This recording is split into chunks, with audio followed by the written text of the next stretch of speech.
So this all shows his desperation. ఉంటుంది, తొందరలోనే వస్తుంది. ఫ్యామిలీకి సంబంధించిన ఇష్యూస్ని బాగా హైలైట్ చేస్తున్నారు. ఎలక్షన్ దగ్గర వివేక గారి ఇష్యూ దగ్గర కావచ్చు, షర్మిల గారి ఇష్యూస్ కావచ్చు, తల్లిని చెల్లిని పట్టించుకోలేదు, అమెరికాకి పంపించేశారు తల్లిని కూడా. అదే నేను అంటున్నా కదా, మేము అనాలంటే ఇట్లా ఎన్టీఆర్ ఫ్యామిలీ దగ్గర నుంచి, ఆయనకు చేసిన దగ్గర నుంచి, వీళ్ళ ఫ్యామిలీ దగ్గర నుంచి అన్నీ అని చేయొచ్చు. మా పాయింట్ ఒక్కటే, జగన్మోహన్ రెడ్డి గారు కానీ మా పార్టీ కానీ ఆలోచించేది, మేమందరం ఆలోచించేది, ఆయన మాకు చెప్పింది జగన్మోహన్ రెడ్డి గారు కూడా, ఎన్నికలు అనేవి ప్రజలు నిర్ణయించుకోవడానికి వీలుగా ఎవరికి ఓటు వేయాలని వాళ్ళ ముందు మన కేసు పెట్టడము, మేము ఇదిగో ఇది చేస్తామని చెప్పడము, మేము గతంలో ఇది చేసాము ఇక ముందు వస్తే ఇది చేస్తామని చెప్పడం, ఇవి ఉండాలి. కానీ అంటే పబ్లిక్ రిలేటెడ్ అంశాలు ఉండాలా, వాళ్ళ వెల్ఫేర్కి సంబంధించి ఉండాలా, స్టేట్ డెవలప్మెంట్కి సంబంధించి ఉండాలా, ప్రజల ఆకాంక్షలకు సంబంధించి ఆన్సర్ ఇచ్చేది ఉండాలి. కానీ దుమ్మెత్తి పోసుకోవడం, మీ ఇంట్లో అది జరిగింది వాళ్ళ ఇంట్లో ఇది జరిగిందని చెప్పాలంటే మాకు లేదా, మొత్తం చంద్రబాబు కుటుంబం కానీ లేదా అటువైపు ఆయన వివాహం చేసుకున్న వాళ్ళది కానీ వాళ్ళ కుటుంబాల్లో ఉండవు ఆ వ్యక్తిగతమైన, అక్కడే ఎక్కువ ఉంటాయి కదా, తీయాలంటే అవన్నీ తీయచ్చుగా. వాటి లేకపోతే జనానికి in what way they are connected. వ్యక్తిగతమైన దీనికి సంబంధించినంత వరకు నిజంగా ఏదైనా అయితే ఇష్యూ రైజ్ చేసి చేయొచ్చు, ఇదిగో పలానా చోట ఇది జరిగింది దీనిది.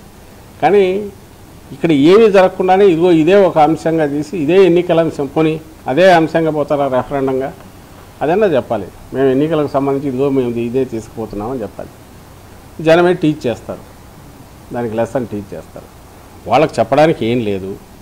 14-19 మధ్య నేను ఈరోజు చెప్తున్నా కదా, ఆయన రోజు ప్రామిస్లు అంటున్నవి అవి కూడా గట్టిగా చెప్పలేకపోతున్నాడు, పాసింగ్ దీనిలాగా తప్ప. నిజంగా కానీ తనకు నమ్మకం ఉంటే 14-19 మధ్య తాను చెప్పినవి చేసి ఉంటే ఇవి చెప్తే ఎవరన్నా నమ్ముతారు. 14-19 మధ్య 14కు ముందు చెప్పిన హామీల్లో ఒక్కటంటే ఒక్కటి అమలు చేయనోడు ఈరోజు వెళ్ళి నేను ఏదో ఇంకా అంతకంటే 3 ఇంతలు 4 ఇంతలు చేస్తానని చెప్పి ప్రామిస్ చేస్తే ఎవరు నమ్ముతారు? అందుకోసం ఇష్యూ డైవర్ట్ చేసి ఇదో ఇట్లా తన కసి అంతా తీర్చుకుంటూ మాటల మధ్యలో నేను వస్తే అవి చేస్తాను. ఇంకా ఈరోజు ఇంకొకటి ఆశ్చర్యం వేసింది, వస్తే ధరలు తగ్గిస్తాడట. నాకు అర్థం కావట్లా, ఎట్లా తగ్గిస్తాడు? ఇప్పుడు ఈరోజు ఈ స్టేట్లో ఉన్న ధరలు పక్క ఇంకో స్టేట్లో ఉండే ధరలు అట్టగా ఒక రకంగా ఎక్కుతే బ్రాడ్గా ధరలు ఆయన తగ్గించేది ఎట్లా తగ్గిస్తాడు? ఓ నేషనల్ ఫినామినానో మొత్తం ఎకానమీలో పార్ట్గా ఉన్న వాటికి ఎట్లా తగ్గిస్తాడు? ఆయనకు తెలియదా?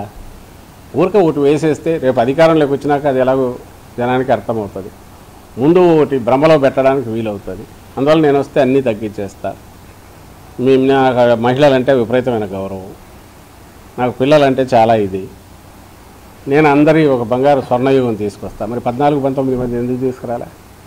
ఒక్కటంటే ఒక్కటి ఎందుకు చేయలేకపోయినావు? ఈరోజు మళ్ళీ వచ్చేసి ఎట్లా మళ్ళీ దానికి 3 ఇంతలు ఎట్లా చెప్తున్నావు? ఆ రోజు ₹1 ఖర్చు పెట్టిన వాడివి ఈరోజు ₹100 ₹1000 ఖర్చు పెడతానని ఎట్లా అంటున్నావు? ఇవి జనం అడగాలి, జనానికి గుర్తున్నాయి. వాళ్ళకి లేకపోతే మేమన్నా గుర్తు చేస్తుంటాం.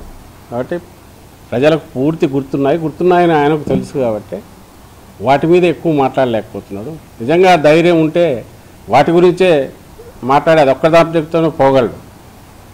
కానీ 3 సార్లు ముఖ్యమంత్రిగా 3 సార్లు అయింది, మళ్ళీ ఇంకోసారి రావాలని చూస్తున్నప్పుడు జనానికి పాతవన్నీ గుర్తున్నాయి. మిగిలినవన్నీ వదిలేసిన 14-19 మధ్య అయితే ఆయన పాలన ఆ చీకటి రోజులు అందరికీ బాగా గుర్తున్నాయి. అందువల్ల అది ఎలాగూ జనం నమ్మరని చెప్పి ఇలాంటి వాటికన్నీ పూనుకు